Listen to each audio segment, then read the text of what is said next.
¿Usted cree que fue el mejor presidente que ha tenido México en los últimos 20 años? En ningún momento un presidente puede hacer un juicio sobre sí mismo. Yo conozco mis aciertos y sin duda, mejor que nadie, conozco mis errores. Los he reconocido en mi libro, los reconocí siendo presidente, Jorge, y para el tamaño de los retos de México, no importa lo que se haga, nunca será suficiente para trabajar más a favor de los mexicanos. Pero aquí hay algunas de las críticas. Cuando usted deja la presidencia, millones de mexicanos pierden sus ahorros, pierden sus casas, pierden sus trabajos. Usted le echa la culpa a Ernesto Zedillo, a su gobierno, pero en parte no es usted también responsable de eso. Yo he señalado, Jorge, que cuando un presidente termina, deja activos y pasivos. ¿Sí? Nosotros dejamos en un año muy difícil, 1994, que empezó el 1 de enero con el levantamiento del EZL en Chiapas, después la trágica muerte de Luis Donaldo Colosio, nuestro candidato a la presidencia de la República, y la de José Francisco Ruiz Massieu. Y en el Inter, una elección presidencial ejemplar en la historia de México. Pero usted se está quitando de culpa de lo que ocurrió. Al contrario, yo dije que había una serie de problemas, nada más que ellos, con esas decisiones fatídicas de diciembre y las siguientes, convirtieron un problema en una crisis, y esa es la diferencia. Usted dice ellos, se refiere a Ernesto Zedillo de su gobierno. Sí. Pero usted escoge a Ernesto Zedillo, señor Salinas. Fue una circunstancia dramática a la muerte de Luis Donaldo Colosio en marzo de 1994, cuando en esas horas aciagas, de enorme dolor personal y de una consternación nacional, el PRI tuvo que seleccionar un candidato sustituto. Sí, pero fue usted. O sea, yo creo que ahora ya podemos decir que era usted quien escogió a Zedillo. Pero, hombre, escogió usted a Colosio.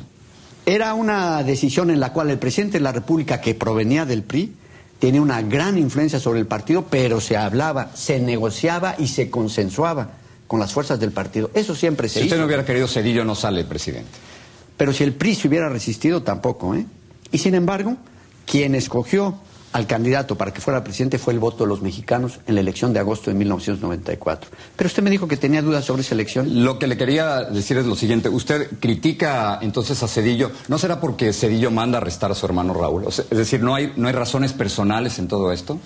Mire, sin lugar a dudas, hubieron hechos que lastimaron mucho a mi familia. El nombre, reputación.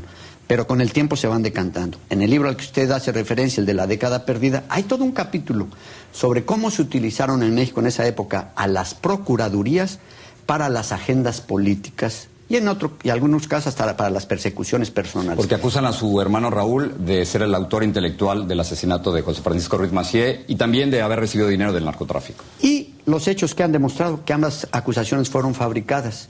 Ya los tribunales en México y en los tribunales de más alta jerarquía integrados por 3 magistrados exoneraron a mi hermano y después de 10 años de injusto encarcelamiento dijeron, es usted inocente, váyase a su casa. Sigamos hablando de Raúl. Usted habla en su libro de que en México, después de su presidencia, hay muchísima impunidad. Pero ¿no es acaso impunidad que su hermano Raúl se haya enriquecido abiertamente durante su presidencia, señor Salinas? Mire, Jorge, él está ahorita sujeto todavía a un proceso de lo que se llama enriquecimiento inexplicable. Esperemos que el proceso concluya para ver si lo que se afirma y se promovió en los medios desde las esferas del gobierno se sostienen los hechos o también fue una fabricación. La Procuraduría General de la República informó que Raúl tenía 123 propiedades, 37 en el extranjero, 86 en México. Era el hermano del presidente. Mismas de las cuales se ha decantado que unas ni siquiera eran de él, otras están incautadas y sujetas al proceso. Si se tuvieron por malos procedimientos, el juicio lo determinará. Pero no olvidemos, Jorge, ya van 2 acusaciones de 3 que le han hecho que resultaron fabricadas. ¿No le parece a usted que es un récord bastante deplorable para la Procuración de Justicia en esas épocas? Pero ¿no le parece a usted que hay algo muy raro cuando su propio hermano tiene documentación falsa, tiene pasaportes falsos? Efectivamente, y ese es un hecho por el cual fue sancionado. Pero eso sugiere que hay malos manejos. O sea, si no, ¿para qué quiere un pasaporte falso? ¿Para qué quiere ese hecho, falsa, y así ¿no? lo ha explicado en sus propias testificaciones, lo reconoció y lo castigaron por eso. Y me pareció muy bien que lo castigaran además. Pero aquí es el asunto de si su hermano se aprovechó de su nombre durante su presidencia. En el periódico Reforma, después de que usted publicó su libro, hay varias personas que han enviado sus escritos y sus opiniones. Tengo 2. Y hay como un resentimiento y odio a su familia, y se lo quiero presentar. Jacobo Nettel dice lo siguiente: es inconcebible que alguien que ha sido autoritario, dictatorial, represivo, vengativo, ineficiente y con una fortuna fuera de toda explicación se atreve a escribir como lo hace, y dice que hubo un saqueo desmedido en el sexenio salinista. Ese es exactamente un estereotipo que se ha formado. Aquí está un email. ¿Por qué no comentamos sobre eso? Por favor. Hubieron muchos. Ese es uno, como usted dice, de una gente que seguramente es alguien que padeció la pérdida de su patrimonio con la crisis de 95 y al que se le hizo ver, ¿sabes por qué lo perdiste tu patrimonio? ¿Sabes por qué tuviste que emigrar fuera de México? ¿Sabes por qué no encontraste un empleo? Porque nos dejaron una deuda escondida de tesobonos y ya no pudimos pagarla y el país quebró. ¿Usted es el villano favorito? Claro, ¿por qué? Porque escondieron sus incompetencias para culpar a los otros, los que cometimos el error. Que usted y su familia se enriquecieron. Pero los hechos, finalmente lo que están demostrando es que multitud de esas acusaciones y señalamientos fueron fabricados. Pero la gente quiere saber de qué vive, señor Salinas. O sea, ¿es usted millonario? Yo vivo del ingreso y el patrimonio que declaré ante la Secretaría de la Contraloría General de la Federación. Y además, con un poco de suerte, hasta de la venta de mi libro. Pero es millonario. O sea, usted siempre ha tenido puestos públicos, ese es el punto. ¿Cómo puede vivir como millonario? ¿Y por qué me califica usted de esa manera sin tener una sola evidencia? No le pregunto. No, es que no es una pregunta, casi en la pregunta hay una afirmación. Y yo lo entiendo, Jorge. Pero si no es millonario, pues no es millonario. Yo lo entiendo, por eso Jorge. le pregunto. Usted está compartiendo el estereotipo que se ha formado a raíz de este reclamo enorme de los mexicanos de por qué perdimos nuestro patrimonio a partir de 95. Vean cómo vivo yo, dice gente como esta, y vean cómo vive el señor Salinas y su familia. ¿No? ¿Usted entiende por dónde viene esto? Pero por supuesto, ¿cómo no lo voy a entender, Jorge, si le repito? Hay ese profundo reclamo por la pérdida del patrimonio. Y tienen razón de hacerlo. Ahora vamos. Lo que usted dice, pero yo no soy culpable, es lo que está diciendo. Vamos a ver dónde está la raíz de la enorme crisis que se vivió en 95. Quiero saltar a otras cosas y aprovechar el tiempo. Usted dice, ya lo aprovechó bastante bien. Usted dice en su libro que después de su presidencia, la libertad de prensa en México decreció.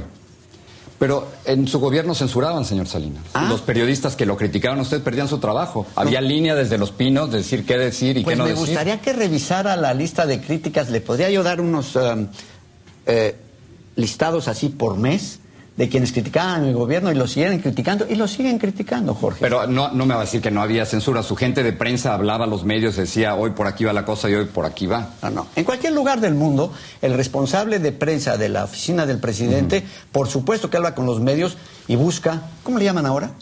Ustedes, los de los medios, ¿spin? Sí, poner su influencia, presión, etcétera. Bueno, se hace en cualquier lado. Lo estamos viendo aquí en Estados Unidos, lo vemos en ¿Entonces no había censura en su gobierno? No, lo que había, sin lugar a dudas, era una manera en que buscábamos transmitir mejor nuestro mensaje. Y lo lograban, ¿no? Bueno. Pero decir que había libertad de expresión en su gobierno con tantas presiones que había los medios, señor Salinas. Nunca conocí que usted hiciera una entrevista que se le censurara. Porque yo estaba en el exterior, yo estaba en los Estados Unidos, pero los medios de prensa en México les costaba mucho trabajo. Pero si usted también transmitía desde México. Por eso, pero yo trabajo y era siempre bienvenido. Yo sé, pero trabajo para una empresa extranjera. Qué bueno que reconozca que ya sabe. No, eso, yo reconozco que jamás me pidió una pregunta, jamás pidió un tema por adelantado y las entrevistas fueron abiertas. Qué pero bueno, Jorge. Así fue en mi caso usted. Como periodista extranjero, pero los periodistas pero si en México vivían... No es periodista extranjero, usted es periodista mexicano. Soy mexicano, pero trabajaba... A mucho orgullo nuestro. Y trabajo para una empresa extranjera. Otro punto más. Que desafortunadamente no fue mexicana. Otro punto más. Usted dice, y lo cito textualmente, que en México, después de su presidencia, hubo una devaluación sin precedente de la política exterior. Pero, ¿cómo puede usted decir esto cuando usted después se va a esconder a Cuba, una dictadura?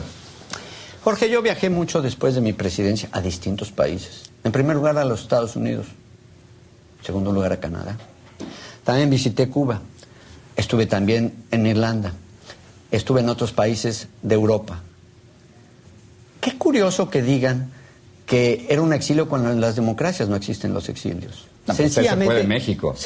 Era un momento muy difícil para usted y se fue de México. Pero por supuesto, Jorge, si tenían de rehén a mi hermano con una acusación fabricada dentro de la cárcel. Vamos, Jorge, y además estaba persiguiendo a mis excolaboradores, se les hacían citatorios judiciales. Usted lo recuerda muy bien. Sí lo estaban persiguiendo. Usted sentía que lo estaban persiguiendo a usted. ¿Cómo? Había una persecución contra excolaboradores, contra familiares, pero sobre todo, Jorge, había la necesidad en esos momentos de crisis económica de ver a quién le echaban la culpa frente al válido enojo de los mexicanos por la crisis tremenda en la que los habían metido. Pero veo que no quiere hacer un juicio sobre Cuba. O sea, usted está agradecido porque lo cuidaron. ¿Cuidar de qué, Jorge? Eso me parece muy interesante. ¿Cuidar de qué? Es decir, usar una frase en su comentario que no acabo de entender. Cuando lo están persiguiendo a usted, el gobierno, la dictadura de Fidel Castro, lo cuida a usted, lo protege dentro de Cuba. ¿Proteger de qué? Si yo viajaba a cualquier país. Cuando terminen el bloqueo contra Cuba, entonces me parece que podremos empezar a hablar de las condiciones internas. Pero los mexicanos somos muy cuidadosos, Jorge. O sea, el problema es el bloqueo. Sí, adelante. No, es un gravísimo problema.